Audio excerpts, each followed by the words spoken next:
Happy for you to be here. Happy to be here. All right, so welcome to another episode of the Scratch Track. I don't know if it's another. This may be the first. Who knows? Dang. We'll see. It may be. I don't know. I don't know what'll happen.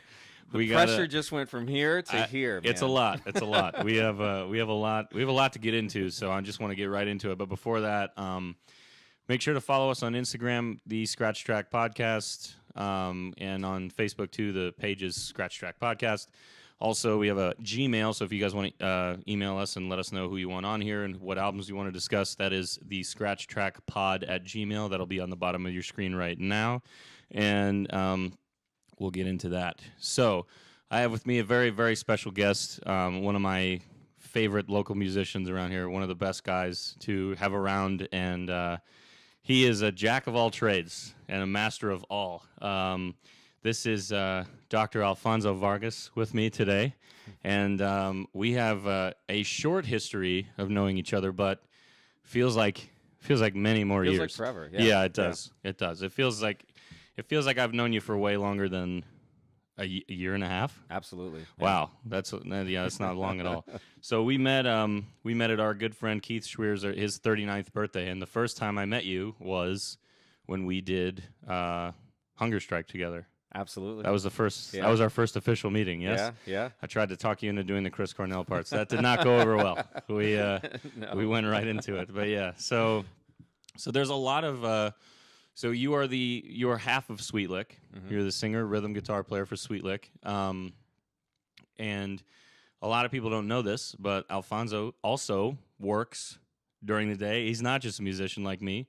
And we're gonna get into that and his life story, his background, his upbringing, his early musical influences and stuff like that. Because I feel like a lot of people that come out to see Sweet Lick, they don't really know that side of you. Sure. So I feel like it's kind of cool to sort of bridge the gap and see, where you've come from and what you do while you're not jumping on bars and shredding and snapping strings and screaming. I mean, it's always great to see the stories behind the musicians, I think.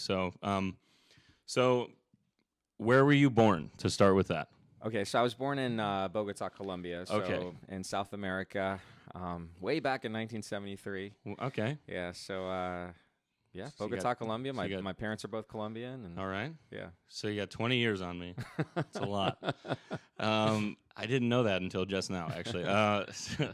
Okay, so you speak fluently still, right? I see. Yeah. Yeah. So I speak fluent Spanish. My wife is South American as well. Yes. We speak Spanish at home. Where's she from again? Betsy's from Venezuela. Venezuela. So that's right. Venezuelan. Okay. Yeah. Yeah, and you do songs in Spanish sometimes too, don't you? Yeah, I actually with Keith we occasionally done a couple of Spanish songs. Yeah. But which he just magically improvises on. He will never have heard this song. I'll just kind of give him a few measures, and all of a sudden he's playing the solo, and I'm like, I don't know what just happened. We're in immediately. But we'll throw in some Spanish rock songs, and in my earlier bands, when I was playing in bands in New Orleans and stuff, we would throw in Spanish rock songs into our set just to kind of cater to that to a Latino audience that wanted to listen to some rock in Spanish. So yeah, that's really interesting. I don't know any. I know another guy around the area that he's. I don't know if he might be fluent. He might be officially bilingual, but he does songs in Spanish too. He might have just memorized the song. I'm not sure. We're gonna have him on at some point. So, Justin, if I'm misrepresenting you, I'm sorry, man. But so did you play? Or how long were you in Colombia? It's actually not very long. Okay. So when I was 2 years old, my family moved to Florida. So we moved here to St. Pete. Mm-hmm. So that would have been 1975. Wow, okay. I grew up here. So we were here in St. Pete for 10 years, all the way through 5th grade for me. Mm-hmm. I was just living in St. Pete. That's in that time, though, that's when I first actually started to play music. Okay. So, like most kids, my mom kind of forced me to play an instrument. So, Did you start with piano? She picked piano. Yeah. Mm-hmm. I had, My piano teacher, her name was Miss Rice. And I think it was Wednesday afternoons. I'd go see Miss Rice, and it was like the Suzuki method for piano. Okay. So I was in piano. My brother was in violin. He's 2 years younger than me. And that went on, I probably started piano when I was 5 years old. Okay. And that went on for about 10 years. Yeah. Okay. So, that was my so first. do you still have like an understanding for it? Understanding, yes. Ability, Yeah. not at all. So it's just been too long. I did like middle school band and like did the bells and the xylophone, so Yeah. I can look at it and know what notes are what Yeah. and where. But I mean, Yeah, I don't That's know kind of what I'm how I doing. feel with the piano. I don't know what I'm doing. I hardly know what I'm doing with the guitar half the time. I just go whatever. I go numbers. I was like, can you hit the 3? Yeah, I don't really know. So so when did you start? Because what you do with Sweet Lick is obviously the rhythm guitar and the singing. So when did you start learning that, and how did you learn that way? Because when I was talking to my dad, he was explaining to me that because I grew up fortunately with YouTube and guitar tabs, and like I didn't have anything ever written down that I would study to learn. So how did you learn how to play in the beginning? That's I guess that's really interesting about how generationally there is a difference. Absolutely, there's a difference of how I had to come about new music, or how I discovered new music versus how you can now. It's definitely much easier. For me, it was having to spend nights, awake. For radio stations to play the songs that I kind of wanted to hear. So here locally, Q105 used to do this thing called Top 5 at 9, and they would play the top 5 songs at 9, and I'd sit there with my fingers ready to record, and I would just record kind of the top 5 songs each night and listen. And there was one of those nights where Def Leppard Photograph was on the radio. And I can't remember if it was top 5 or it just played and I happened to record it. But when I heard Photograph, there was just something that connected with me about that song. Just not so much lyrically, because I was probably 10, 12, I can't remember. I was little. But there was something about the way that song sounded that was just so different to me. I agree. And I think, the way the gang vocals sounded, there was just so much layering. Yes. The guitar just blew me away. And just kind of Yeah. listening to that intro lick that Phil Collin plays, and then the solo, and then the other thing that I really loved was the kind of that clean progression over the chorus, where he's just kind of finger picking on a clean guitar over the chorus. There were just so many things about that song that just blew me away. And then I saw the video. And when I saw the video, I'm like, I am playing the wrong instrument. There's no piano, and there's no piano in this song. All right, so clearly I have no place in this genre of music, which is mistaken, but that was just my impression. Right. And you see, this image of Phil Collin with no shirt on, all these girls, fucking and washboard he's just abs, like, all his abs, which he still has, by the way, and it just pisses me off. And so he's wailing away on his guitar, and you're just like, dude, I need to be doing that. Like immediately. That's what the ladies are looking at. Yeah, that's what they're looking at. This is how it happens. Because it wasn't happening with the piano. But no, honestly, there was just something about that song and the way it sounded and what it did for me, as far as I just wanted to hear it over and over and over, and I just never got sick of it. But it was enough to make me just want to change instruments and say, hey, you know what? The piano doesn't ever make me feel the way this song just did. It just has not done. That's it. Interesting. So it was a feel. It was a feel. It was a feel. It's like, where's the guitar? When I heard that lick, what I felt inside. I was like, I want to get that feeling again and again and again. Yeah, it's so weird to me too, because I always wanted to play guitar, but I never had one. I never knew how to do it. I never had the right teachers. I never learned. I never took a lesson ever. I just looked at videos on YouTube because I was playing drums, and I was like, man, I want to be out there though. I want to I want to do that.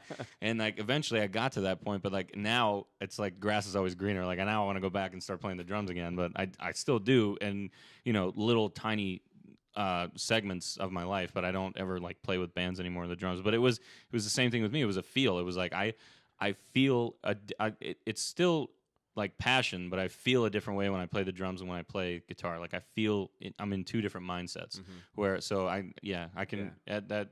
That makes sense to me. What was the first guitar that you had? Do you remember what it was? Yeah, so actually once I kind of made that decision that, I want to play guitar, at that point my family was moving back to Colombia, because I remember we were back in South America at this point.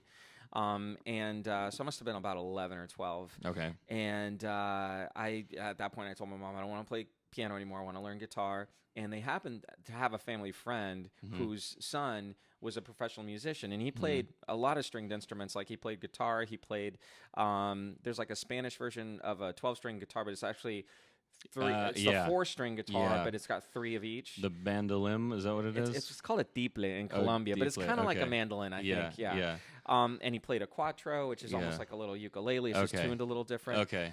So they called him. Yeah, so his particular style of music though was not what I wanted, and that's kind of like because they knew him and because he was a guitar teacher, they hired him to come teach me. He actually gave me one of his old guitars, and so it was an acoustic 6-string nylon string guitar. But my favorite feature of that guitar was that it had a sound hole, and then it had this other hole up here that was not It was not an intentional hole. It was not there when they built the guitar. At some point, somebody must have smashed that thing, right? Or just couldn't get that photograph lick right. Yeah, exactly. Or time something happened, but there was definitely a hole in the guitar that wasn't supposed to be there. But anyway, so I'm like, I guess, I'll learn on this. So I took some lessons, but again, it's, and this is where it goes down to feel. I took lessons from him for a very short period of time. It was probably only a few months because, and that goes to the genre that he was trying to teach me. He was trying to teach me a little bit, technique and a little bit of guitar theory. Right. But then the music he was using wasn't the music that connected with me. Yeah. So it made my lessons super boring. Yeah. I was not getting the feel I wanted, right. and by nature I'm very impatient. Right. I'm very much I'm learning guitar today. By next week I want to be playing gigs, kind of deal. Yeah, exactly. And that was not happening. Right. So it for those 2 months that I was in my lessons with him, I just never felt what I thought I was supposed to feel. So I kind of gave up lessons and just from there went more your route, which is more self-teaching. That was my thing in the beginning. They're like, my advice that was given by not only professional guitar players that like I followed, that I just see interviews of, but also friends of mine that would be like, if you want to do what you are telling me you want to do, don't take like a lesson, because you're going to be like, all right, next up is Mary Had a Little Lamb. You guys fucking ready to rock? And not the for sure the Stevie Ray Vaughan version that he rips on, like Jingle Bells. Everybody, it's little 1-string things. So they were like, just look at. I did Marty Schwartz GuitarJams.com. A little I mean, everything that I wanted to learn how to do was in there, and I never did it. I never played out anywhere. I was just locked in my room, just would stare at the screen and just watch over and over and over again, like finger placement and what like major chords, and I would practice like A, B, C, D, E, F, G, like switches, and it would that was it. And then I was like, okay, I think I know enough to fake it now. So, and then came the minor stuff, and then like the the different bar chords and the suspendeds and diminished and all those that I would like accidentally doing, but then like to understand what it was like a totally different thing. I'm still learning every day now. I mean, like whenever I play with Keith or go in the studio with Steve, and they say, "What are you doing there? Is that a suspended 4?" And I was like, "You tell me." I was like, I don't know. I put my pinky here. Right. I'll show you what number it is. I have no idea. I never have any idea. You and I are on that same page. Because you are a way more gifted guitar player than myself, but I think the passion was there. I wanted to learn, but the way it was being delivered to me was not what I kind of had envisioned. So I kind of started to take it upon myself, and it took a long time. So after that, we did move back to the United States, and at that point we were in New Orleans, and this is when I was now 15. So when we moved to New Orleans, I tried the lesson thing again, and my mom really wanted me to learn classical guitar. She's like, well, if you're going to learn guitar, you're not going to learn what all these long hair fucking tattooed hippies are playing. Let's learn some classical guitar. All these fornicators. No way. But so the same thing happened. It was moved back to the sit down, and I remember my first lesson. It was just shocking because at this point I'd already started to play guitar. I knew a little bit. I wasn't kind of coming completely fresh. And I sat down for my first lesson, and I remember he's like, well, did you bring your foot pedal? I'm like, foot pedal? Because you got to position your foot up. For classical guitar, your knees got to be up on a pedal. So you actually carry on this little pedal. You put your foot up. You position your guitar on this leg, not this one. So you're like on this leg. Sometimes it's on this leg. So it's on this leg. And then for the whole first lesson, he had me hold my left hand behind my back, and he said, "Now take your right hand, and we're gonna practice our finger movements, and you're gonna say peanut butter crackers, and just kind of go peanut butter crackers, peanut butter, and you go up and down on the strings." What the? And fuck? I'm like, this is like This not so what weird. I'm not gonna show up at a brainwashed. party Friday and play peanut butter crackers with my foot on a pedal and my hand behind my back because everybody's gonna leave the room. Oh my God. And again, that was just impatient me. So that lasted even less than the first teacher. So that was I literally did that for about a month, and I'm like, I can't do this anymore. So at that point I just really resorted to learning on my own. Yeah. And then learning from guitar players that I knew that played the stuff that I actually wanted to play. That's such a bonus to have too. Yeah. Like people that you can just talk to and be like, "Hey, do you have a second? Can you teach me this?" Like little stuff like that. Because I'm always like that too. Because like there's tabs still to this day that I see that are the highest rated tabs on like guitar tabs, and they don't make any fucking sense. Yeah. Like, I'm like, there's no way that this is right. Yeah. Some idiot is just like, it's right. I promise. Yeah. I looked at the book. Like it's not though. Like there's a certain way. Like you can always tell when a guitar player tabs it and when a singer tabs it, because a singer will tab it when the change is made over top of the word. And then they're following like the vocal timing. Right. And the guitar player would just be like, it'll say like, "You'll figure it out." I'm like, no, I can't. I need help. Help me, please. So I'm the same way with like the whole technicality stuff. Like I was not a theorist. I don't have a theory background. I was in like middle school band was like the only thing. And like with that I would just memorize what I needed to play. So like for concerts and stuff like that, when we would do it, I had everything memorized. I could turn the sheet over and I wouldn't even need to look. You didn't need it, yeah. Because it was just that was just what I did every single day. I was like, I'm not looking at any of this. And then my teacher's like, "Wow, you did great." I'm like, "Yeah, I literally stared at this thing for 6 hours last night." And I was like, "How do I fake this?" Yeah. It was and then I had a tryout for like she was like, "Oh man, you did so well. I want to try you out for the all county band." I was like, "Great." And then they were like, "Okay." The last piece was like a piece that I had to sight read and hadn't seen. I was like, "You guys are gonna love this." She was so pissed. She was like, I was like, I wasn't kidding when I told you I wasn't reading this. I sometimes I just get lucky, and then but. But it's always kind of funny how, and it doesn't just apply to music. I think a lot of times people just want you to fit in a mold just because it's easier that way. It's easier that way. It's easier to understand. It's easier to teach that way. Yeah. But I think for art, like music, visual arts, whatever.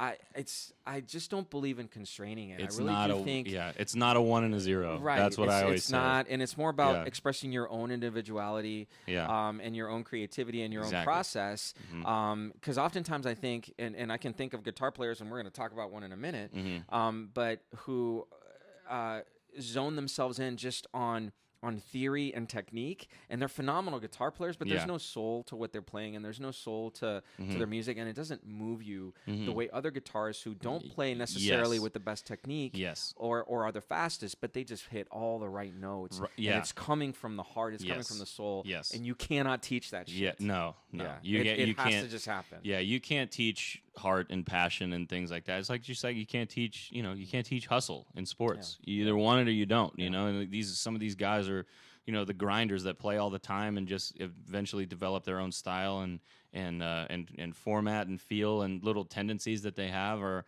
that's their personal touch. It doesn't mean they're doing it theoretically the wrong way. It's just always how I always appreciate something that sounds different, but like different today, but still correct. You know what I mean? It can be out of this world. Like, what the fuck? Like, what is going on? But if he's doing it, if you can tell there's a genuine, like, from the heart drive and love for that music, then I don't really like get caught up in the whole theoretical nonsense in that. Like, I mean, it's obviously helpful because then you have a general sense of what vocabulary to use in the studio, which I do not have.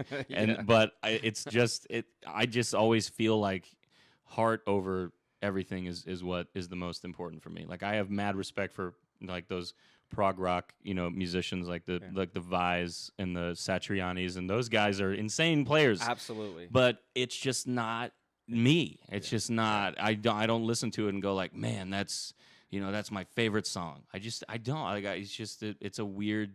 It's just a little bit different for me, just because I resonate so much with the.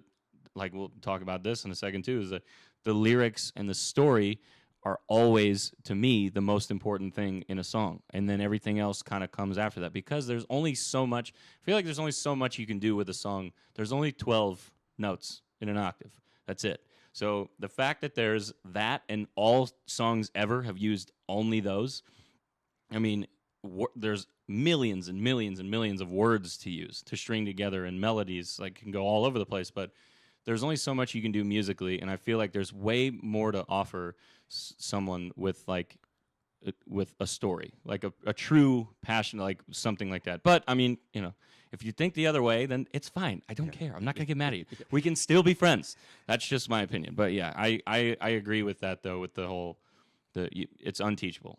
It's an unteachable thing. It is, and I think, but that goes to the subjectivity of art, right? Of music as well. There are people that will listen to like an Yngwie Malmsteen and just be like, "Wow, I'll listen to it, go like, wow, that's what he played is really hard." Yes, and it takes a lot of practice, and maybe not a whole lot of people on the planet can do it. Yeah. But will I listen to it again? No. I don't want to. It did nothing for me. Right. So yeah, for sure. And that's, again, my opinion. And that's how how I got started in guitar was based on feel. And to me, the most important thing is, how does a song make me feel?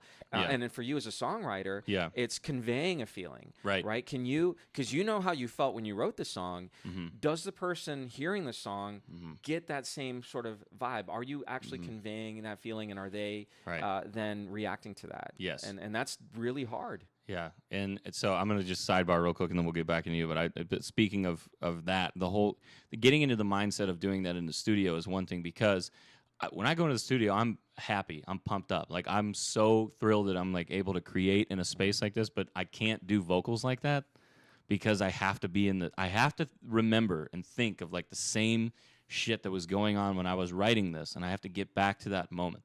So I was recording a vocal track. I don't know if Keith told you this story or not, but I was recording a vocal track, and Kelly was with us, and I went into the back to do a scratch track, and I went in the back to do it, and I turned the lights off in the room because I need to be in that same, like, that's how I wrote it. I wrote it in a dark room, crying, staring at the ceiling, like remembering, like, fuck you, like all that.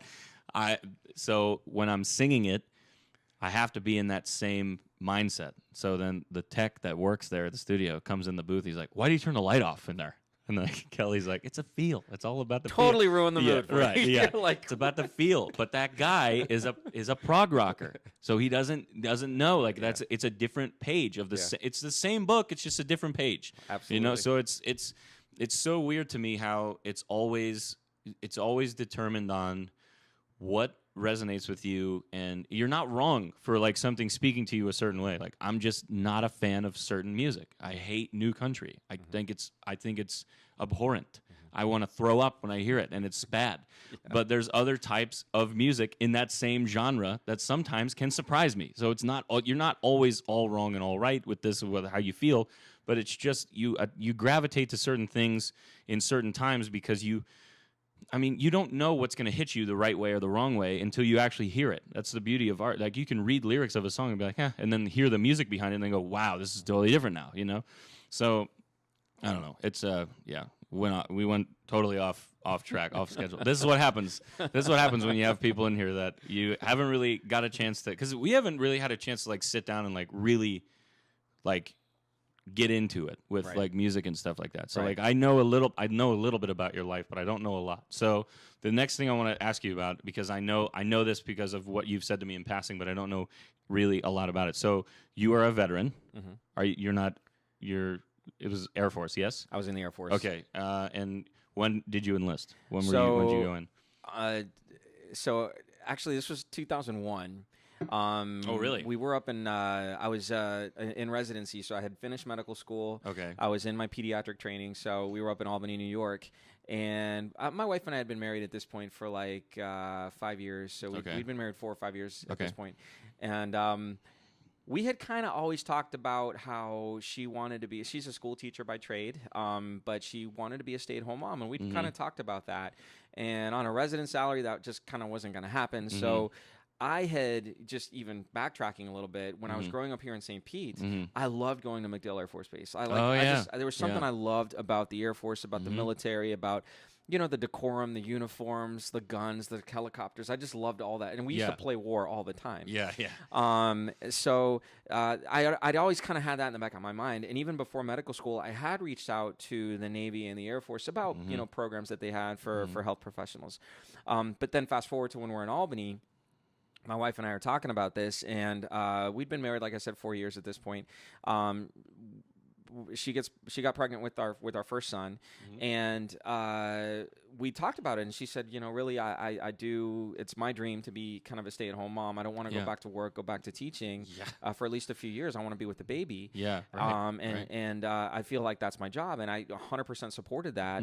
And I told her, well, I'd been thinking about joining the military in the past. I think in order for us to achieve this goal and have the money that we need in order for me to pay back some student loans and then have money to live and eat and stuff. So you didn't enlist until you were already done with med school? I was already done with medical school. Interesting. So I thought it was the other way around. Okay, so we're learning. We're learning. So I was actually already done. So I was first year residency. So they have a program where they bring in physicians, and it's you basically sign on the dotted line and agree that once you're done with your training, you are theirs for X amount of time. So for me, my commitment to the Air Force was 4 years after my training. So I basically started all the paperwork early in 2001, and then 9/11 happened, and I at this point had not. I didn't even think about that, and then and at that point, I still had not signed on the dotted line. So I had already done my physical. I'd already started all the paperwork. I had set my commission date. I was going to get my commission and get my my captain rank October 15th. So 9/11 happened, and I remember I had a phone conversation with my mom because she started to panic. She's obviously very concerned. She's naturally. like, "This just happened. You're about to join the Air Force. They're going to deploy you. You're going to war." She's like, so I was like, Mom, and I talked about this with Betsy a lot with my wife. And if anything, I think when 9/11 happened, especially since we were in Albany, New York, we had just been down to the city the week before for a soccer game, and we went to the Twin Towers, and there was such a long line to go up. Up, we said, you know what, we live 3 hours away. We'll just come back another time, and that was the last time we ever saw them. So that's crazy. Kind of having been in that situation and feeling like it's one of those things where everybody knows where they were on 9/11. Of course, So when that happened, my feeling was, instead of like, I don't want to do this anymore, I actually felt like I need to do this more than ever. I felt like now I really want to do this.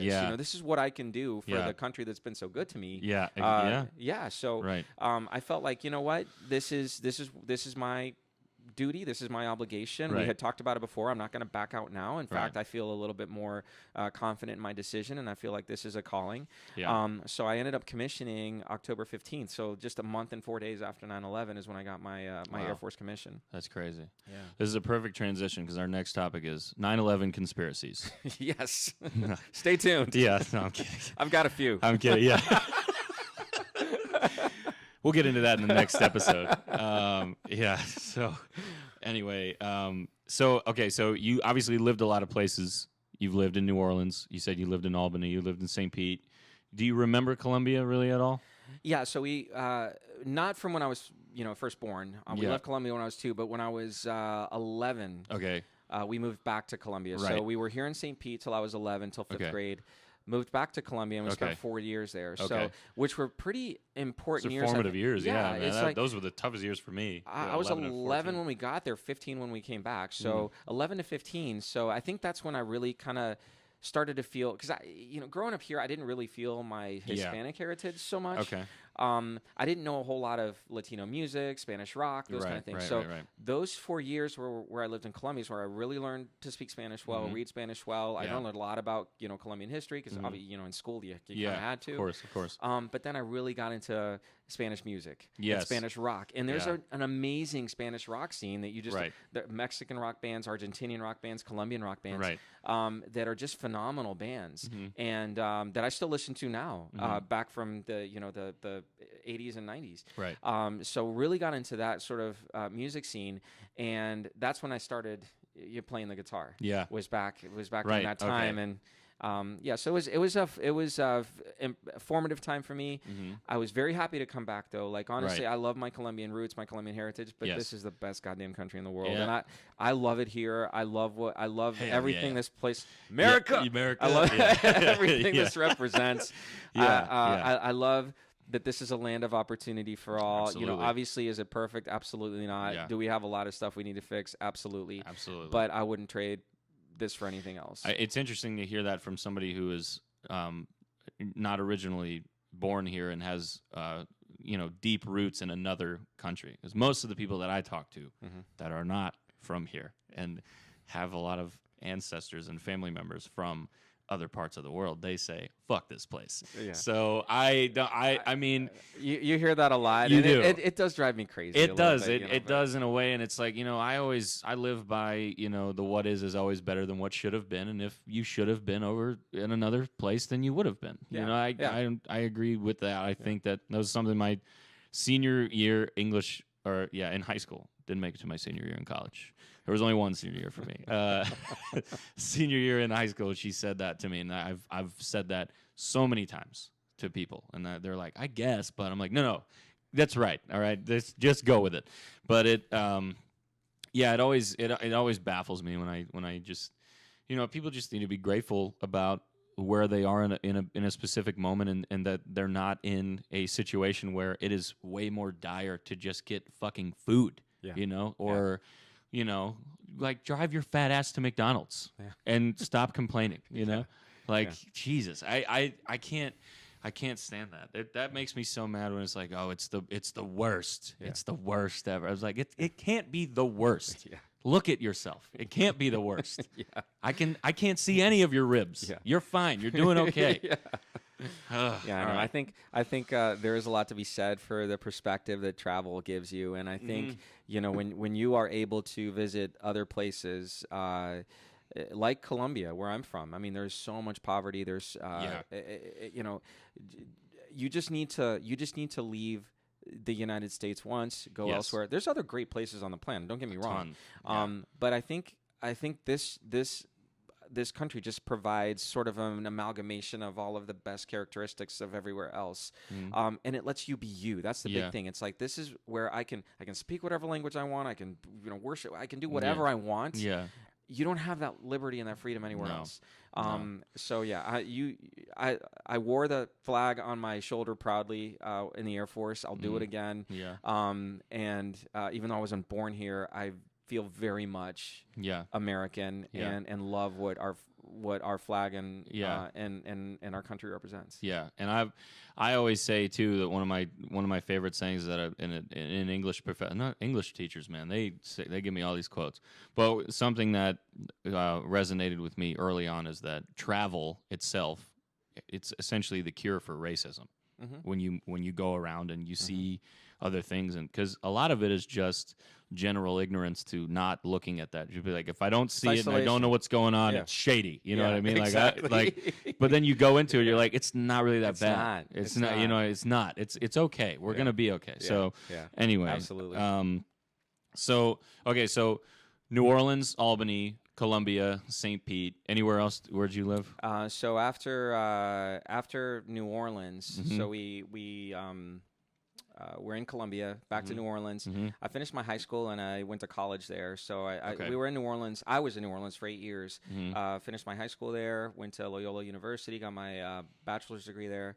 And then we moved to Australia. So I got married. Oh, wow. And moved to Australia. Oh. So Australia is where I went to medical school. So Betsy and I lived there for 4 years. Shit, I didn't know that. Yeah. Well, good eye. Good eye, Mike. Shit. My Australian friends give me so much shit because I try. I'm like, I lived there 4 years. I can speak with a very, very convincing Australian accent. And then I say it and they're like, no, you can't. Nope. Yeah. No, that's one that I will not. Yeah, that's one that I don't try. The only thing is that I know. I used to work at Outback, so I speak half Australian. There you go. Yeah. So Australia has got to be up there. I mean, so if you had to pick like a spot that you've lived, or just any area that you've visited, maybe. What is there like a favorite spot that you have, like above that stands above all, head and shoulders? I think going back to something you said a little bit earlier, every place I've lived at, I've tried to see the absolute positive appreciated being there every moment. Like when we were living in Australia, there were classmates of mine who just complained about everything. Yeah. And there's other classmates obviously who loved the whole experience and everything. But I'm like, when you're here, don't expect this to be just like home, because it's not. Yeah. Appreciate this for what it is. Appreciate this country for what it offers. And it's a fantastic place. Like Australian people are some of the friendliest people I think I've ever met.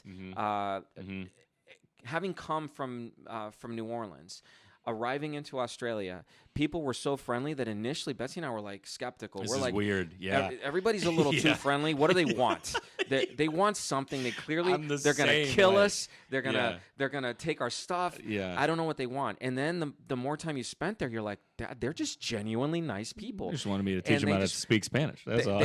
And they want you. They want you to enjoy their country. They want you to be happy there. Yes. They're like want you to be. They want to make sure you're having a good time. Right. And that you don't need anything. Right. And it was just such an overwhelming experience. I think I still have many great friends from that time, and dying to go back. Dying to bring the kids back. So Australia was one of the, as far as like living, it was just one of the coolest places we've ever lived, and I'd love to go back. Jasmine and I talked about going there, and just as kind of like a fantasy kind of thing, because I've actually really, the only time I've been out of the country, we did the Niagara Falls to Canada.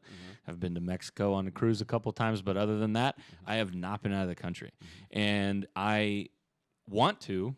I just can't, I just can't swing it. It just so happens. But it's not me being against it. It's just that it's just never lined up and it's never worked out that way. But I'm dying to go to like, places like Dublin and go watch some buskers on the street like that, and go to France and see that. See all the main stuff. Go to Italy, walk around, and go to Greece and see all the waters and things like that. Go to Australia and just dive in there, do some shit like South American countries too. Like I would love to go to Brazil. Yeah. And just see, the ladies there too. I mean, is she outside? So, but I'm gonna get killed for that. So we'll edit that part out. Yeah, we'll cut it. We'll cut it for later. Like seriously, I think that was one of those things that my parents, especially my mom, really kind of when we were growing up. I remember, she never had like super fancy cars or anything like that. We never, and even when money was tight, she always felt like the best investment, she would tell my brother and I, she's like, the best investment I can do for the two of you is travel. Oh, 100%. So she would say, I would rather drive an inexpensive car, not have the biggest house, not, but spend money and just get you guys out. Show you the world. Show you the world. Yeah. Because, and something else that she always told us that really stuck with me over time was, you will learn more in 1 week traveling than you will in 1 year reading a book or going to classes in school. I believe that 100%. I think that it is so important. I mean, even like there are different places in Florida that I talk about all the time, like within an hour and a half of here, that will give you perspective of like, holy shit. Yeah. Like, this is wild. You just got to get out. You got to get out. Yeah. You got to get out and you got to see things. Now, not all places are great. I've said this a lot. I'm not a huge fan of Miami. I've never. Right there with you, man. I've never been. There with you. I have a saying about Miami is that if you don't know that person, they're lying to you. They are not telling you the truth. But yes, in a short sentence, yes, I believe that travel is very important at not only a young age, but any point in your life. Absolutely. But I mean, I remember going on vacations with my dad, and we would fly into one state, and we would do like a block of states. So we did like Indiana, Kentucky, Ohio, and then another one that's around there. I don't know. I don't have a map in front of me, so I couldn't tell you. Illinois? But yeah, something like that. that. Yeah, I don't know. We'll say that. But we would do that, and then we do like Virginia, West Virginia, D.C., Maryland, like things like that. And then we go to, South Carolina, North Carolina, like things like that. And we would just drive, and like we would see all this shit, and it would be like, what is this? Because we have Florida. I'm a Pinellas County kid, Tampa area, born and raised, flat streets everywhere. And then you go to somewhere like in the hills, and you're like, why are we driving like a fucking roller coaster right now? I can't breathe back here. I'm getting sick. But he's like, no, this is where everywhere else is like. This is what it all looks like. Unless you get out west and where it gets a little like, a little flat out there. But still they have the ups and downs, but I just remember seeing that and like getting a new perspective on things at such a young age where, you know, even kids in my class were like, I don't get this, like what are we doing, you know? But Florida is such a it's such an anomaly of like I don't know, I love the combination of how different everything is here. And I'm just speaking because I live here. I'm sure it's like this in other states, but there is such a drastic difference from here, like where we are currently, and 30 minutes north. Like huge. Totally different like, place. You drive around, you're like, if I die totally out here, different place. If I die out here, no one's finding me. Yeah. No one. They'll be like, I don't know what happened. He just went driving and then poof, he's done. No car or anything. It's all parted out. It's done. Yeah. So anyway, travel. It's important for you. Hot take. Smoking hot take. Okay, so let's get back into kind of weave around and get back into the whole the music side of it. You started performing in New Orleans? Yeah. So once I picked up, that is a dream of mine, by the way. Oh my gosh, yeah. No, we'll talk about New Orleans a little bit, but it's just a phenomenal place that just like oh my God bristles with like creativity and this weird vibe and energy that is just always there. But yeah. So when we got back to New Orleans, so at this point I was 15, 16. I had already started to pick up the guitar. In high school, I met a couple of friends of mine, a couple of classmates of mine. Brian? No, so Brian I met in college. Brian, okay. Yeah, so Brian I met in college. Brian. He's great. He's a nice guy. He's really funny. And he's the first really good guitarist I ever played with. Yeah, so like in high school, I was in a couple of bands. The first one was really lame. It was called Cows and Heat. It was like the worst damn band you've ever heard in your life. I think our drummer had one cymbal, one tom, and a snare. There was no bass drum.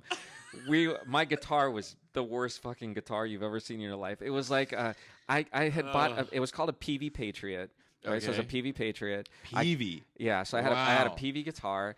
I tried to hot rod it, so I put in some like DiMarzio humbuckers in. It was like the Steve Vai, like the green and pink ones. So I hot rodded it with like some DiMarzio humbuckers. It still sounded like shit because the guitar was so bad. And I had a whopping 10-watt crate amp, solid state crate amp. So can you hear me in the back? Yeah, yeah, exactly. Can you keep the drums down? They can't hear my guitar. I just doesn't go any higher, man. I'm sorry. I'm like, I have it to 11. Turn it up. Turn it up. Sorry. Yeah. But what was funny about that band? I mean, we were nothing really serious, obviously, from the name of the band. You could kind of get that. But we just had so much fun. And to me, the reason that band was important to me, and the reason I even remember that band, because we clearly never played anywhere live, because nobody would have, even for free, even if we paid people, they wouldn't have come. But it just was the first time where I was in a room with a few dudes and we were just playing music, just jamming, just having fun. It sounded like hell, but it was so much fun. Yeah. It was so much fun. And I'm like, man, imagine if we were fucking good. Yeah. How good this would feel. It really still gets me, it gets me charged up even now. I mean, playing live. I mean, there's moments where like I play like I'm totally by myself on the stage. And like, there's just moments where like, I know I have somebody. Just takes one. I was like, I know I have somebody in this. And it feels like I'm being lifted off of the ground. Like, and it's just such a magical thing. And even when in the early days when I sounded like shit, it was what I fucking lived for. Yeah. I would go out and buy strings and string up my guitar because I was playing an open mic 15 minutes a week. So every week I had 15 minutes for my best shit. And if it sucked, I had to wait another 6 days and just sit in that suck for all week long. I'd be like, I can't fucking believe it. Like, it would just be, it would just kill me. So, like, anytime I'd get a chance to go up, I would always make sure, because there were nights where I would just come off stage and be like, I fucking nailed it. And then there would be other times where I'm like, didn't do so hot, but I am still doing something that everybody in this bar wants to do but can't. Yeah. You know? Yeah. That didn't do it. So that was, performing for me is always I make jokes and little jabs at people and like seem negative, but I've said it before, it's just the way that I process things and I get over it. I don't let it hang on me like it does. Jasmine hates when I just go off on these things. I'm like, you just got to let me get it out once and then I'll never talk about it again. And then that's it. But yeah, it's like even when things are early on in the stages of performing, I always like there was just something about it that like made you want to get better. It just hooks you. Yeah. It hooks you in, and it's hard to replicate that feeling with anything else in your life. I agree. Clearly, Cows and Heat did not get a record contract, because then we were off to Geffen Records like Cows and Heat. What the fuck? They're like, we're stealing the name though. Yeah, we'll get the name, but oh my Lord. But then when I was I was a junior, I think I was a junior or senior in high school. I actually hooked up with two guys. And it was 4 guys because we were a 5-piece band, and these guys were actually pretty good. I mean, our drummer, his name was Frankie. He was really good. Our lead guitarist Ryan Godbold, he was amazing. And then Ryan God. No, I'm just kidding. I know who it is. So he was really good. And we had another one of our guitarists, Chris Guy. He was actually murdered while we were in high school. What? Yeah, he. Oh God, good thing I didn't say anything about that. No, he was walking home from a party. This is in New Orleans? This is when I was a senior. It was just one of those. It was the first time something like that ever hit that close to home for me. Holy shit. And he was just literally walking to a party from his house. Never made it to the party. They found him a couple days later. Some kid had shot him to steal his Walkman. You're kidding me. So it's like fucking CD player for a CD player. Oh my God! Didn't you know iPods were coming out soon? Jeez. It might have even been a cassette Walkman. We're talking a cassette Walkman. We're talking 1980. This would have been in 1988ish, 89. I feel like I need to take a shower after that. But that was just like so again, like New Orleans has always been a violent city. Yeah, of course. And you knew stuff like that happened. Yes. But man, I was a junior, senior in high school, and then the guy that plays guitar with you in your band, this happens to them, and you know their family, you know them, like everybody in our band was just like absolutely distraught. He was like 18, 17. Yes, he was 17. He was a year behind me in school. Wow. Wow. But the band we had a band with that setup. So those guys, and that was my first taste of. Wow, I'm going to sit in a room with a bunch of guys, and these guys are actually good. And you were singing I was singing. I was just a singer. Singing. I would bring my PV Patriot with my 10-watt crate for after practice. Again, because I wasn't getting what I needed from the classical guitar guy with the pedal and shit. Peanut butter, what is it? Peanut butter crackers? Peanut butter crackers wasn't doing it. Do you guys know peanut butter crackers? So I'm like, I can play this for you. Hang on. One hand goes behind your back. Does everybody have their footstool? So, Ryan was a really cool guy, and he was a very good guitar player. So after practice, we would play like Junkyard, Hollywood. We'd play Britney Fox. We'd play like hair metal stuff. That's very interesting. I see. Yeah, I can see that though. Yeah. It was just it was the time. It was that time. We played Guns N' Roses. But I'd bring my guitar in to practice. I'd sneak it in because I'm like, it was almost embarrassing to bring my stuff in because they had like Marshall amps and stuff. So I'd bring my stuff in, leave it off to one side. We'd practice, and then after practice, I'd bring my guitar up and be like, Ryan, man, that song we played today, can you teach me some of those licks? Yeah. Can you teach me some of the songs that we were playing? And that's kind of, and he taught me patience because we used to. So. I've been working with that one recently, by the way, the Chris Cornell version. It's in like a more manageable key for me, I think. Yeah, oddly enough, he does a beautiful job with it. He really does. He really does. But yeah, so that was like my first real experience with musicians that were actually talented musicians, and what we the art that we made actually sounded. It wasn't great, but it was good. It was you good. Could see where it was could get if like I always say that your first band is supposed to suck, and if you. It's never going to be good. Like, I mean, I'm sure there's legends out there. Like the first time they ever did anything, it's just the best thing ever. They're like, oh my God, these never been bad ever. But I feel like the first band has to suck to kind of give you a gauge of, do you want to get better? Do you want to learn how to do this? Do you want to suck for a little bit to be good for a lot? Because I sucked for a long time. I've sucked more playing and singing than I've been good, and I know that. Like I got you beat there by a few decades. I can find old footage of me, and like I found some stuff on YouTube. Like, cause every once in a while, I just want to see if people post anything that's like not good, or if they post something that I could snag and steal from them. That's the jailbreak alert. Somebody's escaping. Jasmine's trying to get out of the house. I always like. I mean, I don't know. I think there's something great about being bad, but you just never want to hear it.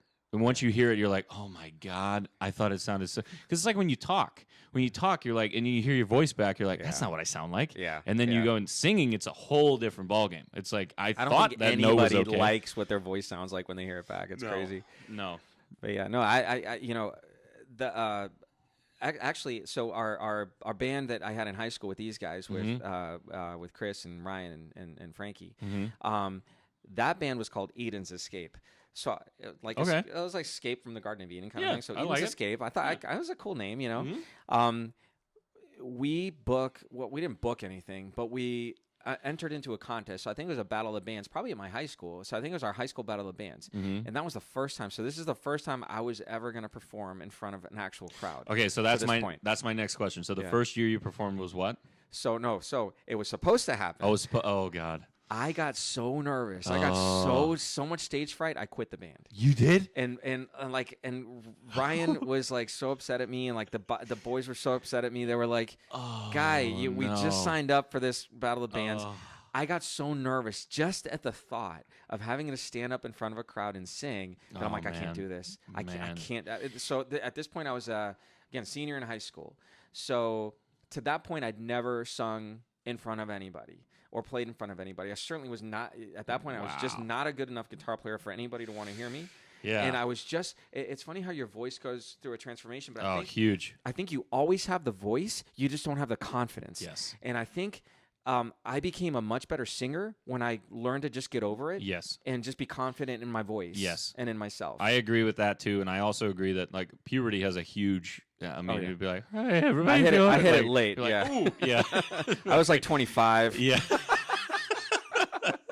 So I just remember like, I remember like I can still like the other night because of the medication that I've been on and the stuff that I've been doing to kind of help to kind of do this whole thing where it kind of tries to open it up. It really fucks with my control of my voice. And Saturday night I maybe had like 60 voice cracks, and not many that people would notice if they didn't know if they know who I am. They'll be like, oh man, this guy's off his game tonight. But if they didn't know, they'd be like, I guess this guy's just like, That's his thing. He's real. What is he's like the male Shakira. What does Keith say? So it's jazzy. He's real. He's real jazzy tonight. Yeah, just making shit up. Yeah, but I'm with you on that. I remember my first open mic that I ever did. I went because I've been playing drums and sitting in the back and just like kind of hiding behind the cymbals. I would set my thing up so no one could see me. Like when we would do stuff, we just were playing for friends in the garage. And I'm like, I don't want you to look at me. I was like, I want to hide behind this. And if I, and then eventually like we got to get more comfortable with like our friends being there. And it was just like, we're playing for people that we love. So it's like, it's not really a big deal. I didn't really ever play in front of an actual bar crowd until 2014. Okay. So I was playing garage shows and like little benefit concerts where people like kind of listen to you and pass and hey, they're pretty good, and then like they just walk the fuck away. Yeah. So and then but it was an open mic, and I remember I was like slamming beer. So I'm like, I have to just do this to get over this. Yeah. And I remember walking up on stage and like my good friend James and Nick, who will be on here, they'll probably both be on here at some point. Because James was the one that really was like pushing me to. He's like, don't pussy out. He's like, drink that fucking beer and you get your ass on stage. He's like, you've been talking about this shit all the time. He's like, stop talking shit and staying in your bed. Get out here and do this. And I was like, all right, I'll do it. So I get up there and like he sees my hands and I'm like, I'm just like sitting like this and I'm like, I don't know what happened when I was up there, but I just remember somebody clapping for me, and I was like, this is it. That's the start. This is it. I was like, this is what I want to fucking do, man. It's just one little. I was like, oh, yeah, and that's the confidence thing, because I think it's crazy how bad your voice is when you're nervous. So bad. You're first of all, you can't breathe, like, right. So and breathing is such a big part of singing, right? So your breath control is out the window. Your lung capacity is out the window. I don't know what it is about your vocal, but there's so much vibrato to it that's not a good vibrato. Yeah.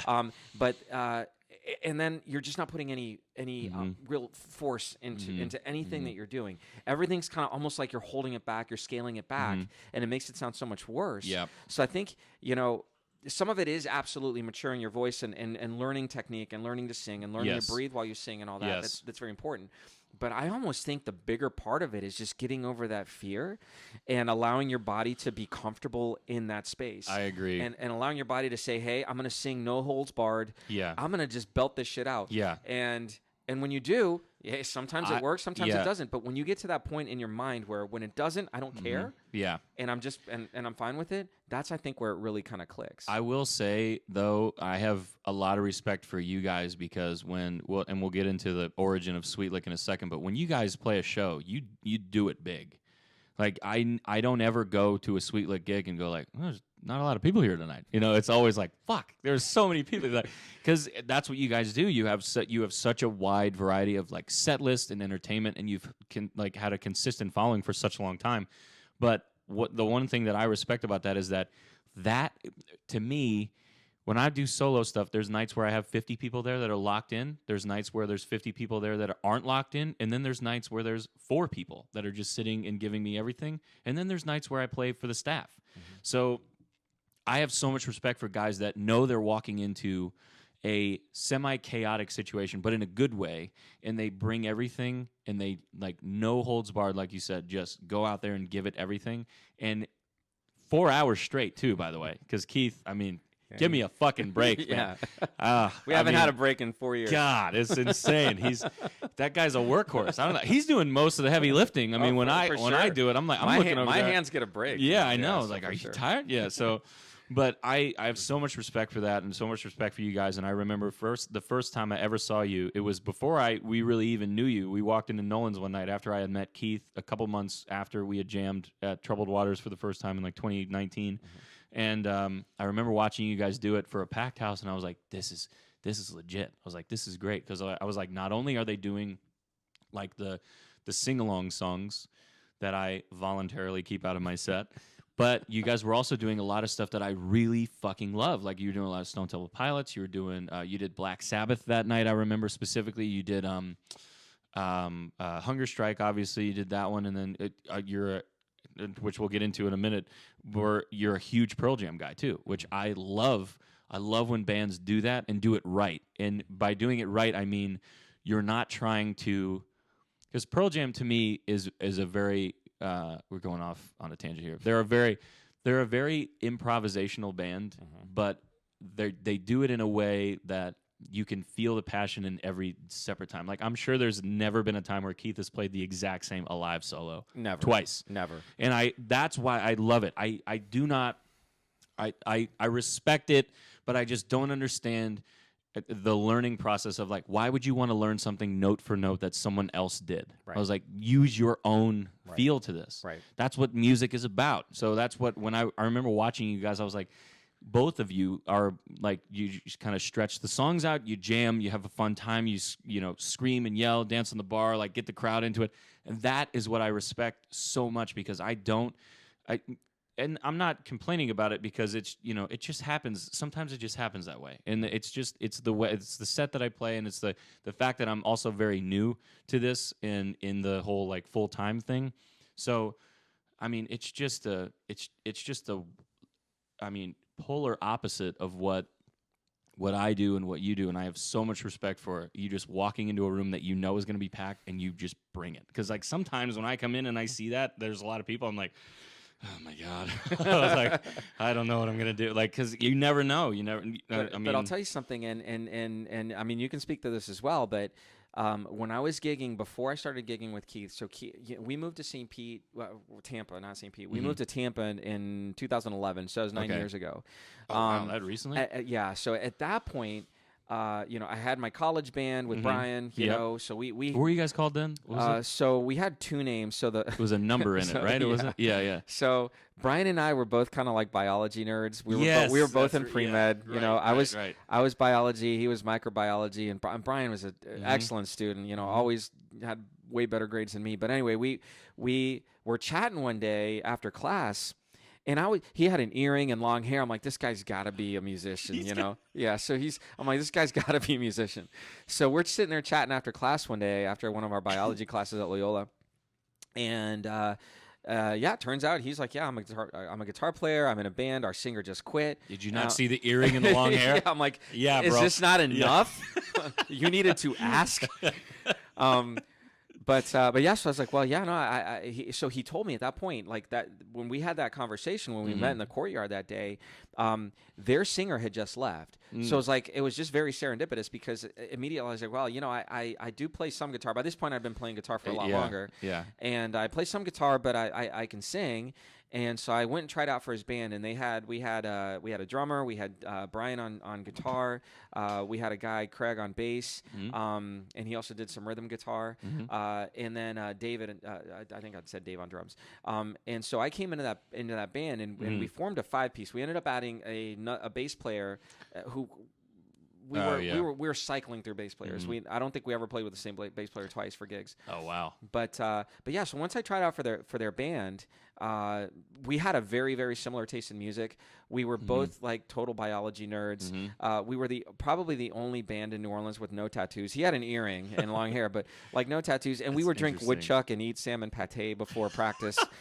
We'd look at each other going like, we are the like worst rock band in history.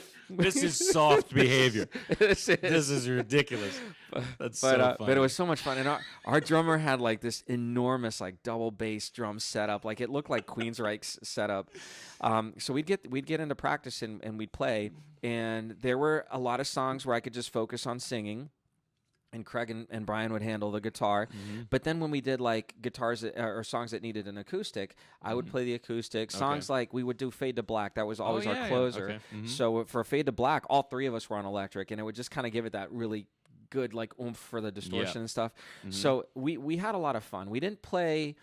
So initially, getting back to what you actually asked me, the name of the band was LD50. LD50. One day in microbiology class, we were still trying to come up with a band name, and I think Brian was studying something about antibiotics and something about lethal dose 50, meaning the dose you need to kill 50% off of a certain thing. So we made a logo, and it was a mosquito. It was like a fruit fly, and it said LD50.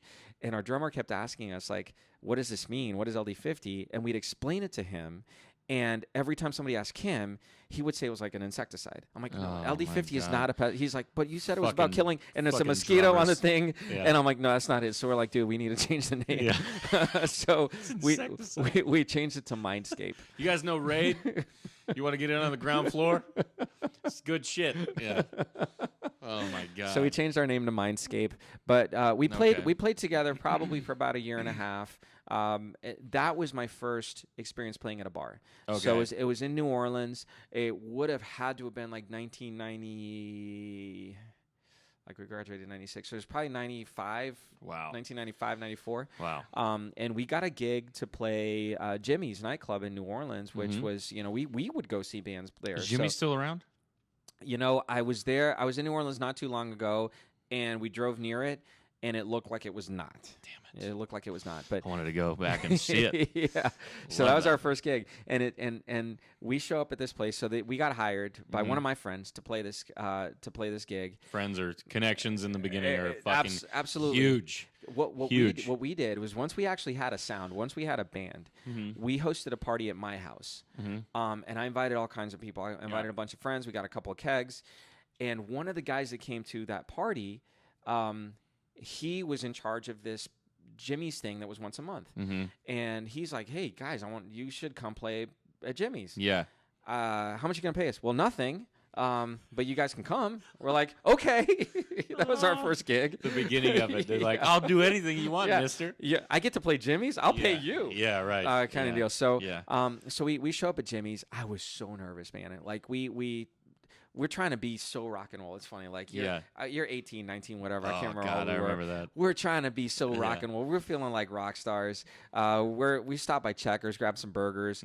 We get to Jimmy's, and I'm like, I was so nervous at this point. I did what you were doing, which was, I was like, I'm going to chug a couple of beers just to kind of kill the nerves a little bit. Yeah. Stuff it down. Ended up being probably a little too much. So when we go out to sing our first song, I turned to Brian. The stage lights were out. We were getting set up. And I think the very first chord for the first song we were playing was A. Oh, and I looked at him. I'm like, Brian, how you playing A? He's like, are you shitting me right now? I'm like, dude, I was so nervous. I was like, I can't remember how to play an A. And so he looks at me. He's like, dude, you better be joking. He's like, shows me his hand. I'm like, oh, that's right. Oh, I'm like, oh my God, I was so nervous. That's but, funny. But yeah, we somehow got through that show. It was a house sound man, and the dude, he kept going back to the room, and he'd come out of this like cloud of smoke. This dude was like a Rastafarian guy. He'd come out. He didn't know our music. We didn't know him. He'd like the levels were all screwy. He would punch the wrong guitar when like the solo was coming up. But anyway, that was our first gig. That was our first time playing in a club in front of people. How was the crowd? The crowd was great. You know, they probably had 200 people because it was a party. They weren't coming here they weren't going to see us. We weren't the attraction. The attraction was the party and the beer and all that stuff. Yeah. And it was a college crowd. Oh, okay. Yeah, those are. But it was fun, you know. Yeah. It was fun, and you'd get the applause. You'd get people coming up and dancing. Yeah. And just having a good time. And it's like a drug, man. As soon as you experience that, being on a stage, you know, just being creative and having fun, and you see the response, I just don't get that anywhere else. No, I don't get that anywhere else. You don't, and it's such a rewarding experience. Even though there's always little nuggets of negativity and people that don't want you there, and like people that are just being dicks to be dicks. It just takes one small moment of like success in a night of a gig where you're like, this is the best thing ever. I love this so much, because I always attribute it to there are so many people in this room that want to do this but just can't or won't. Either way, and that's why I always get on people like when they're at open mics and they're like, "Oh, this guy fucking sucks." I'm like, "Get up, do it. Let's hear you. Go and do it." You know, I mean, it's.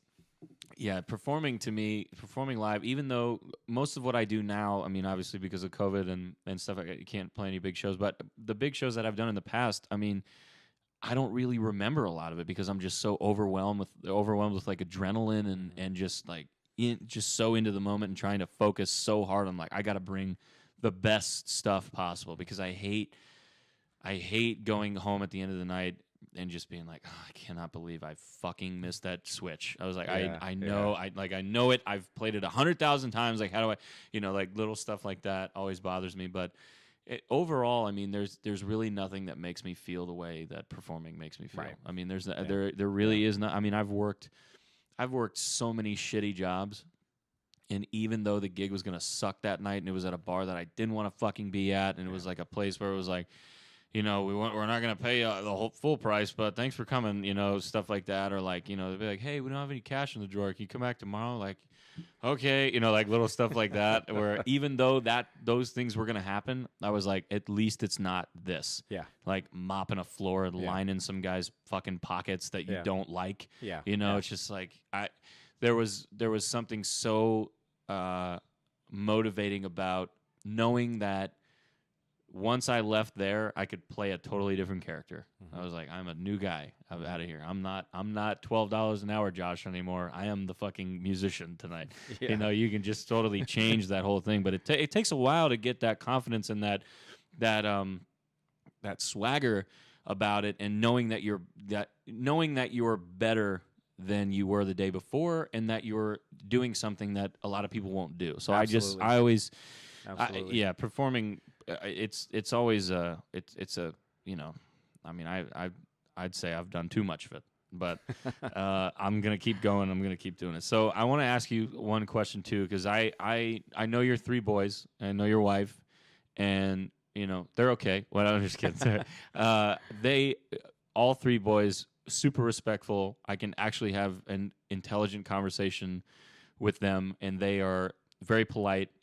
They're very respectful, and Betsy too is. I mean, she's amazing. I mean, you guys both have raised 3 boys that are phenomenal human beings. Thank you. And I want to kind of know. I always tell Jasmine, you know, because it's no secret that we're, you know, seriously involved with one another. I think so. I don't know what she thinks, but we'll ask her in a minute. Yeah, right. Come on down. Yeah. I always say that I would never let my kids be musicians, and only because I am afraid of watching someone I love fail. Because in the beginning of being a musician, there is so much failure. Right. There is so much of like, no. there is so much of like, we don't really like you that much. There's not a lot of money in this, man. Like, just, well, nice try, but we'll see you later. It's a little pat on the back and then be like, all right, yeah. Oh, it's cute, like stuff like that. And like people talking shit. Bad nights where in the beginning, like I didn't know how to handle hecklers, which now, I mean, I know exactly what to do. But after I stopped shaking and filling with a blinding red rage. But there's always one asshole out there. There's always one. But for one of those people, there's 99 great relationships that you have. Yeah, absolutely. But so if Danny came up to you and was like, or we can edit that out if you don't want to hear their names on here. But that's fine. If one of them came up to you and was like, I think I want to start playing live. I want to be a musician. I want to entertain. What would you tell them? I mean, because you're a father. I'm just saying this from a perspective of like, I wouldn't want this to happen because I'm afraid of being there and being like, I told you so, because I've already seen it. I think I would be supportive of it, and I'll tell you a couple of reasons why. I think one is when I started playing live. I love my parents, and my parents have always done what they thought was best for me, like always, and they still do. But I think when I started to get really serious into music, yes, I think they started to get really scared, especially my mom. She started to get really scared, and she'd always tell me, like, this is, it's such a hard profession. And we were in New Orleans. She's like, she would tell me, go out to the quarter, go bar to bar, tell me how many amazing guitar players there are out there, and they're all playing little bars in the quarter. Yep. Or they're playing on the street, especially in New Orleans too. Yeah. I've seen some of the best street music in my fucking life. Oh there. Yeah, it changed my whole world. Yeah, so, seeing that, and you see those musicians, and so her point to me was, you go look at that, and if you think you're going to be better than them, then maybe you've got a shot. Mom's bringing it real. Yeah. So she was telling me, look, have music as a hobby, not as a career. So that was like her whole spiel. So it would piss me off. It would piss me off all the time. Oh. But it would ring in the back of my head, and I would go, like, those little things she would tell me when I'd go see bands play in New Orleans. I'd be like, wow, this guy really is good. Yeah. And wow, I'm never going to be as good as this guy. Like, there's just no way. And, singers and guitar players. I'm like, there's just no way. Like, I can only reach a certain point, you know? So that kind of, that attitude always kind of hit a little bit of a raw nerve with me. Because it was like, why can't you just support something that I love? Let me hit my head against the wall. I want to get into that in a second. But let me hit my head against the wall on my own, but at least support me through it. Because at the same time, I was seeing, like, Brian, he was raised by his grandparents essentially. They would come out to our gigs. They were very supportive. They were very supportive of his music. He still ended up doing the same thing. He became a doctor. Right. He still plays. Where does he live now? So he lives in New Orleans. Okay, he does. So he's back in New Orleans. So it was just I was seeing that it was like a dichotomy. It's like, well, we're both here doing the same thing, but my parents aren't coming because they don't want to seem to be supporting this.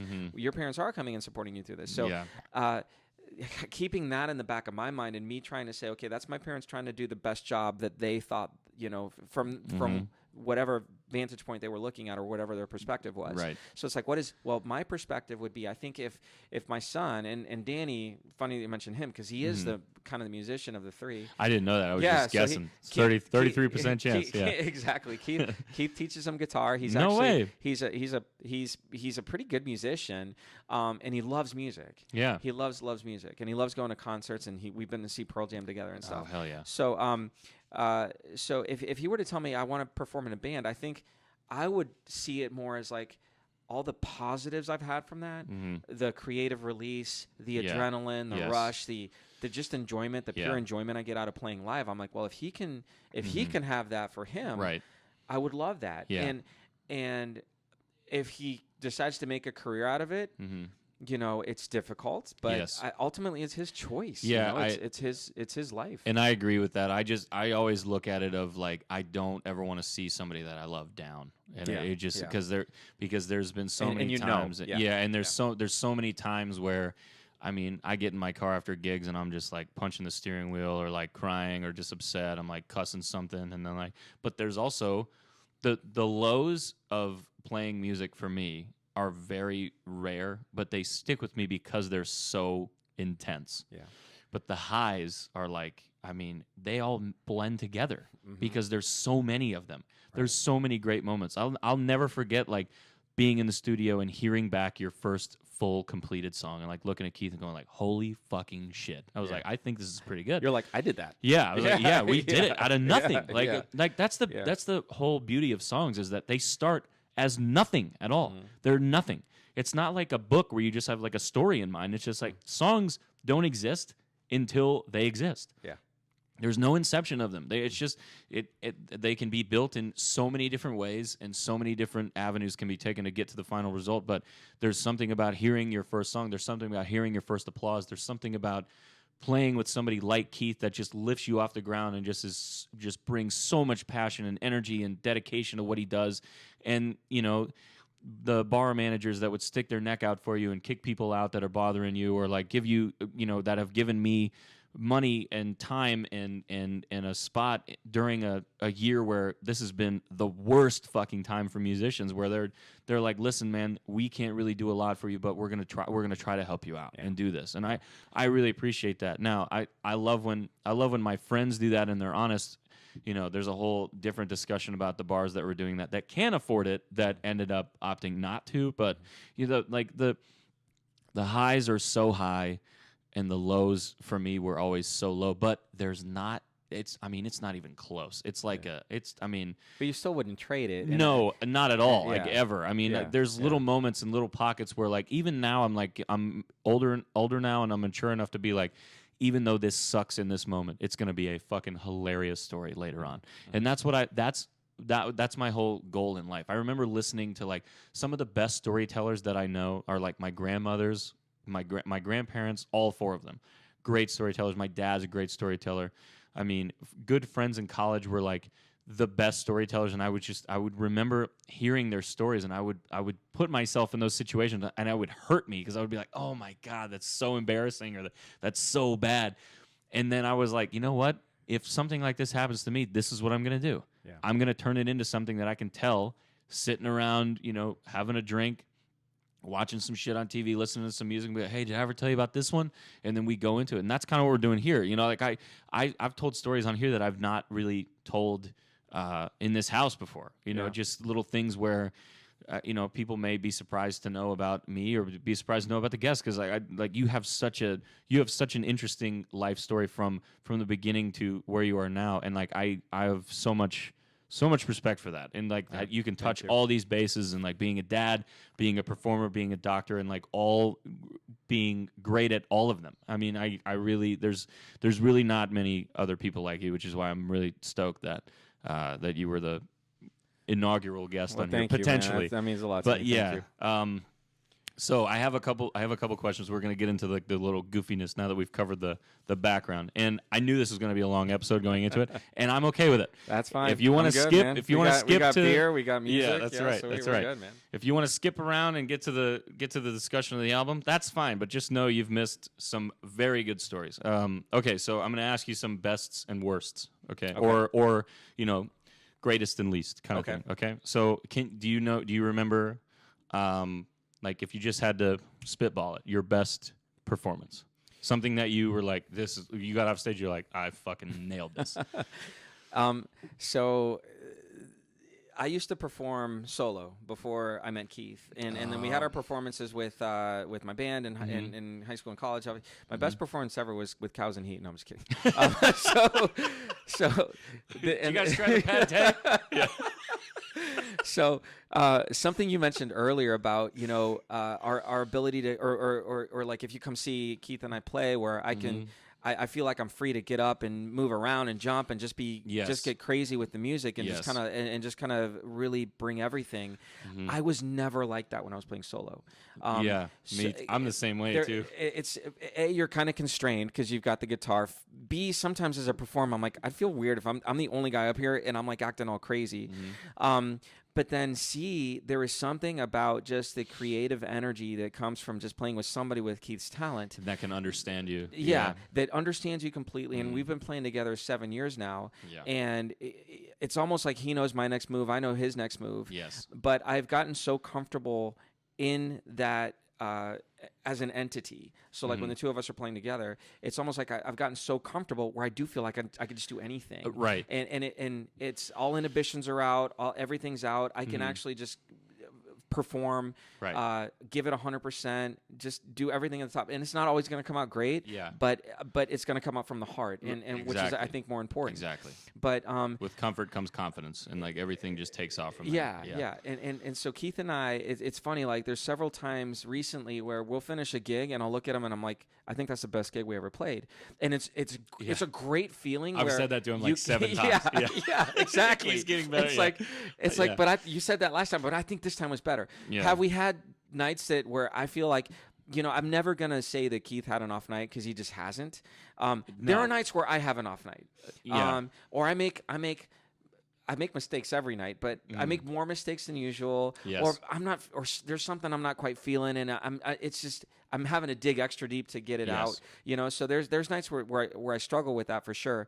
But man, just the last gig we played, Whistle Stop, it was one of my favorite gigs I think we've ever played. Yeah.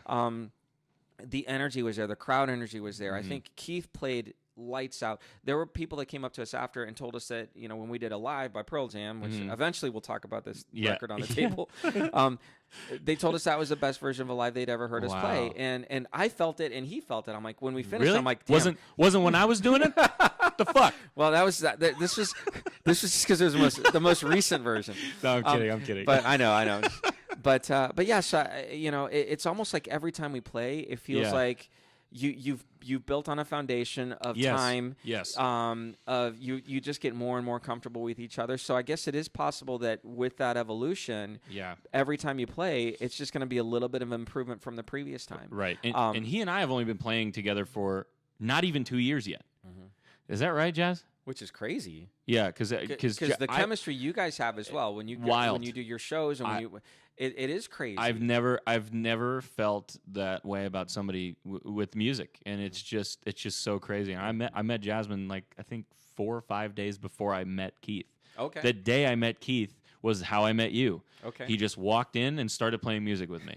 I was like, that's it. And those are like two of my, you guys are two of my best friends right now, and not only in the business but just in general. Like I feel like we have such a good connection for it being such a short period of time. It's just crazy. Because I think I think when there's transparency, when there's honesty, you see that. Yeah. People see that. Yes. Nobody likes a bullshit artist. Nobody likes a backstabber. When you meet a guy like you, when you perform, you're a phenomenal performer. Like your voice is amazing. Your ability on the guitar is amazing. I'm still working on it. I'm uncomfortable. But you're just a genuine guy. You're just a genuine guy. You're just honest. I try to be. And that kind of it's hard to find that. It's hard to find that. So I agree, and I don't. I always try to just be as honest as possible because my mom always was a big component in that. She was like, even if it embarrasses you, even if it makes you feel like shit, you have to fucking tell the truth. Yeah, you have to, and not. That's just not. It's not in a sense of like just general questions. It's just being true to yourself. Like be honest about who you are as a musician. Exactly. So that's why I hate when people get pissed at me for playing a certain set. I'm like, dude, this is what I do. Don't be mad about this. Exactly. You hired me. Exactly. Like, what I play. Exactly. Don't be pissed if you don't get it, Yeah. And I have no problem with people that play the sing-along stuff in the crowd. I say this all the time. I'm like, you guys have a set list that I would never touch, but you do it well. I don't. Yeah. Like, I play other stuff that just kind of fits my mold better, but you guys do an amazing version of Journey's Faithfully, for example. Like I've done that a couple times, but it's not really my bag. You guys do what is it? Take Me Home, Country Roads. Yeah, I want to. And honestly, it's a beautiful song. It is. It's just not my thing. Yeah. Because if you're doing like a solo thing like me, and I'm primarily solo. I mean, like Keith and I gig about once a month, maybe sometimes twice. But primarily, what I do is I have to represent myself. Totally. As what I do, and I can't be like everybody else. Hi. No, absolutely. And I think some of that also comes back to what is your purpose of being on stage in the first place? Because you have to have a purpose. There's got to be a reason you're there. Yes. We've talked about just like the adrenaline rush, how like what you get out of it, what you get out of it. But there's always a why. Why am I here? Why am I doing this? Why am I up here singing? Is it, do I just want the accolades? Do I want this? Do I want that? Do I want to get laid? Do I want to get laid? Do I want to look like Phil Collins and play guitar, with my shirt off, which isn't going to happen anytime soon? Those guys still exist, by the way. I had a guy come up to me and was Keith like... and I saw him a couple of years, like last year. Yeah. Def Leppard. No, I was just talking about those guys that play for. Yeah. I got you. Yeah. People do that to me all the time. They're like, "Man, it must be wild. Let's get all the ladies." I'm like, it doesn't really work that way. Exactly. It's like if I was a fucking DJ, then maybe. But like, for the most part, they kind of peep their head in and go like, "Hey, he's pretty good," and then see ya. That's it. But so you have to have a purpose for why you're there, and I think your purpose is very different than my purpose, and that's it's not wrong. Yeah, it's not wrong. It's just so and then there's another key difference I think between yourself and myself. You're a singer-songwriter. You're putting out original material, and I have huge respect for that. I don't have the talent or the time for that. Like I've written some songs, they're not. Yeah, you have a couple things going on. Yeah, like, you have a couple. So when I was in the band with Brian, Brian's a very prolific songwriter. Oh, really? So we had a lot of originals, but I didn't write the music. I collaborated a little bit on the music. But I would write the lyrics. So I'd be like, okay. I'm the singer. I'll write the lyrics. Okay. But Brian would bring, he wrote some great songs that we used to play in our set. So what my purpose now is, I do just love getting out and playing. For me, it's a creative release. Yes. Most songs that are on performing artists like yourself, no list. Yeah. Like I will never, fucking play Wonderwall. Yeah. Which I hate that song. I will play it for Keith and Keith alone because he likes it. There's so many songs I will only do with Keith. And he won't do Free Fall. And I actually like Free Fall. Yeah. It's whatever. So. But like we'll play like the Piano Man and Oh, that's another one too. And the Neil Diamond, Sweet Caroline and stuff. And like exactly. So it's like most people that are out performing, they'll be like, dude, I wouldn't touch that song because it's because it doesn't do anything for you creatively. Exactly. And you're out there to do creative things. I say it all the time. I'm like, you want to hear that? Guess where else you can go to see that? Every other fucking place. On this street tonight. Exactly. Every other place. I'm trying to stand out a little bit here, man. I'm a middle of the road white dude playing guitar. Like you're doing your thing. When you play covers, you always bring your own great spin to it. And you mentioned that earlier. We try to do the same thing. Like we try to be somewhat faithful to the original, but every time we play it, it's going to be a little bit different. Got to be different. And it's going to depend on how Keith's feeling that night, how I'm feeling that night, how the crowd is responding. Right. So we have to have that ability to kind of morph a song to a certain situation. But I'll play the crowd pleasers because, like, to me, why am I up there? I'm just up here to sing and have a good time. Right. I'm not out here to really promote myself as a brand or put out you're doing it for a fun time. I'm just doing it to have a fun time. Right. So my purpose is a little bit different, and I'm okay doing that. But I totally get why most people will avoid certain songs in their set list, and that's their creative decision, and that's right. And again, it's not wrong. It is your show. You can do what you want, and that's what you have to remember too. Okay, so piggybacking off of that, your least favorite song I'm picking up is Wonderwall to play, not least favorite song and like to listen to. What's the one you see on the set list? You're like shit, or just something that you hear out and you're like, why are they doing this song? Yeah, like Wonderwall. I just don't enjoy playing it. I'll play it if people want to hear it and they're out at our show and they're having a good time, and I'll like, you know what, we'll play it. Give the people what they want. Give the people what they want. I don't care. I'm just here to drink free beer and have a good time. Right. But some places. But so like your tab's $4.80. Are you fucking serious?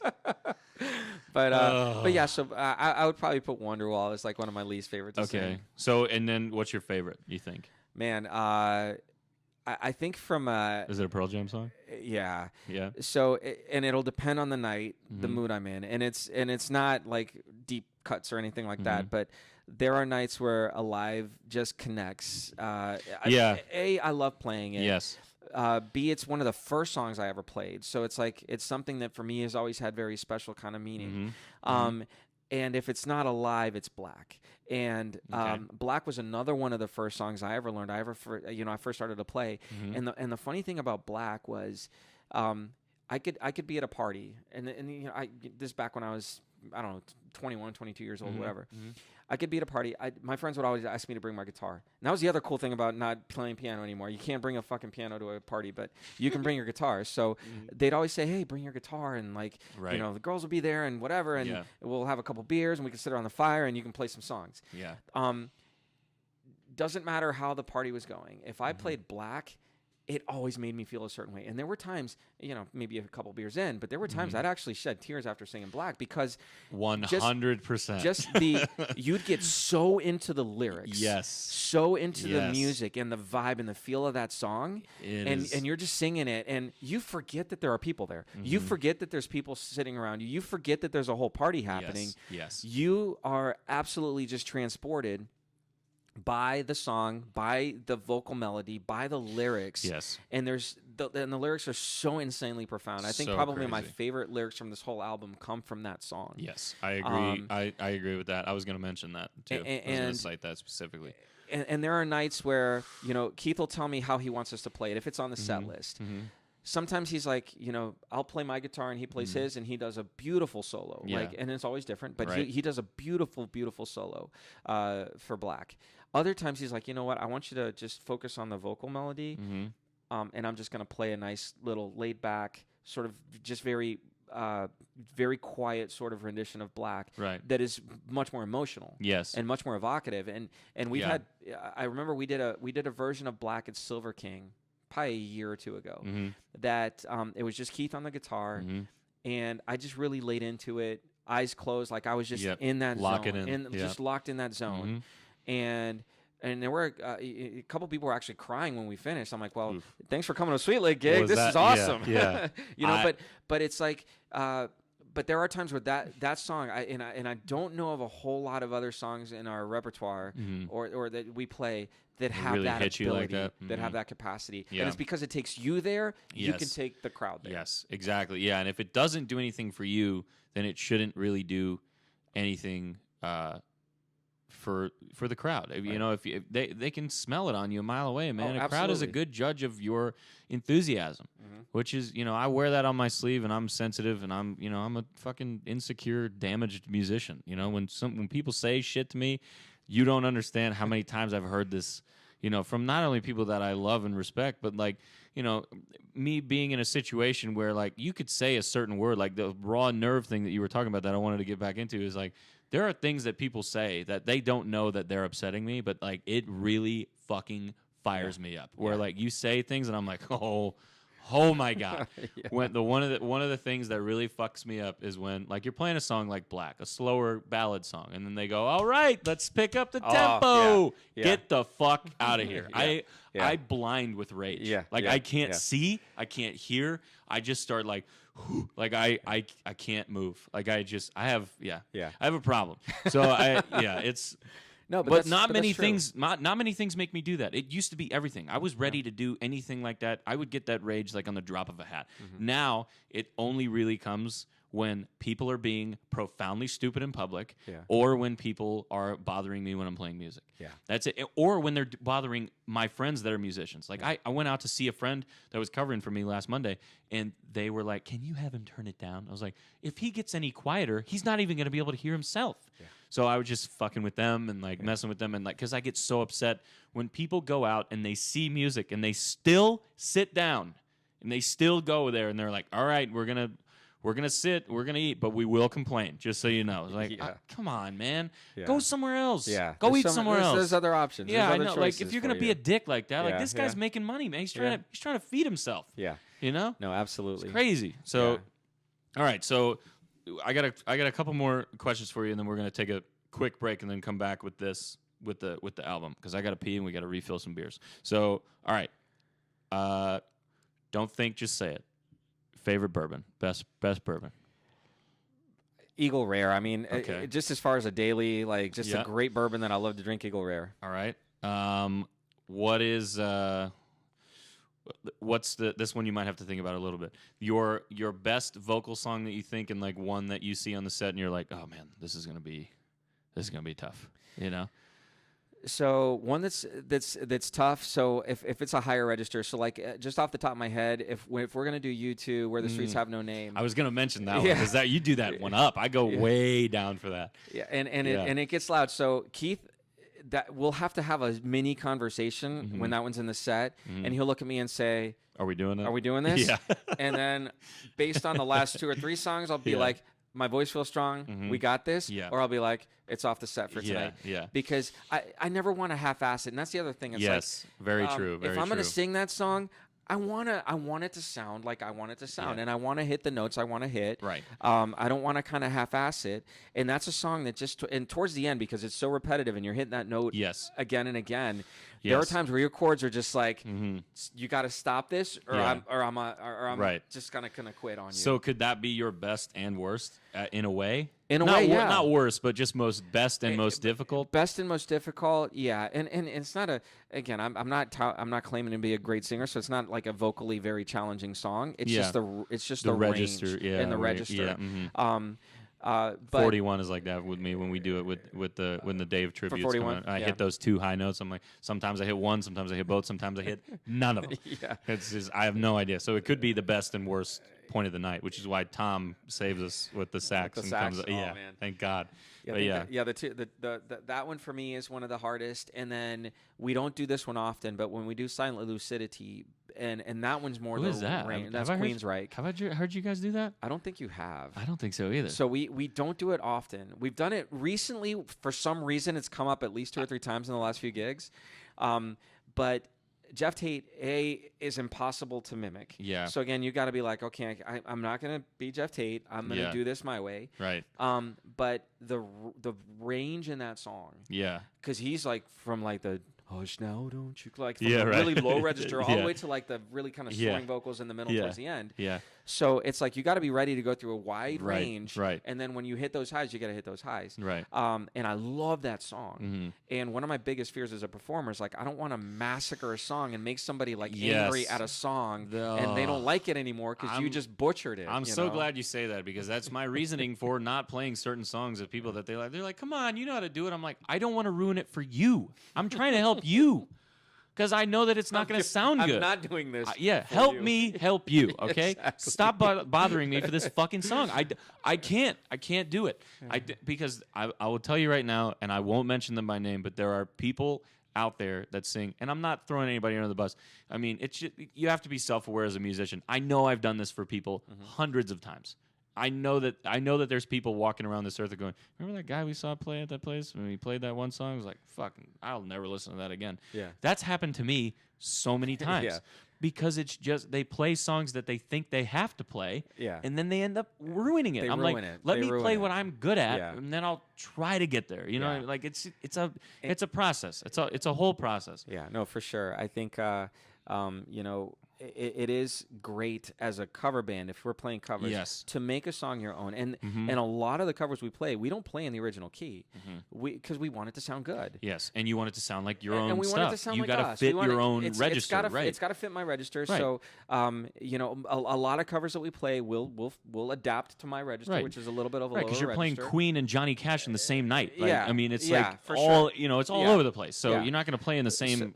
So we adapt it to my register so that it sounds good. But when people are asking you, and one that comes up all the damn time, because of the era of music that we play, because of the style of music that we play, people assume that you can sing anything from that era. Yep. And we get people come up and like, oh, sing Bon Jovi. I can't sing John Bon Jovi. Yeah, I just cannot. I know. I love Bon Jovi. I can't. I will never ever hit a Bon Jovi note ever in my life. You know who else can't hit John Bon Jovi notes? John Bon Jovi. Yeah. Holy shit. Yeah. That guy. Somebody needs to check on him because. Whew, that rock and roll induction ceremony was insane, brutal. But I totally get it. I get that all the time, and I'm like, oh my god, what do you want me to do, man? I'm like, I'm gonna ruin it for you. I'm like, no, but you gotta be. You sang this song, you should be able. I'm like, that doesn't work that way. You know, it's my voice is what it is, and and exactly, it is what it is, and just you gotta just. And if you don't mind, we've got like 5 more songs we're about to play for you. So can you scooch? Scooch. All right, one more best and worst before we take a quick break, and then we'll get into Pearl Jam's 10. Best person to play music alongside. Ready? 1, 2, 3. Keith Schwer. Keith Schwer. Okay. All right. Yeah, we're gonna we're gonna take a short break.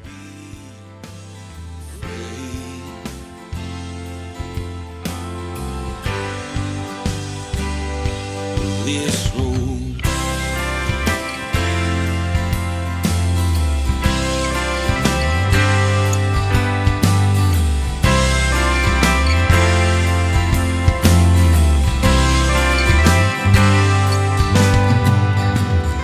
got used to the trees on either side of me.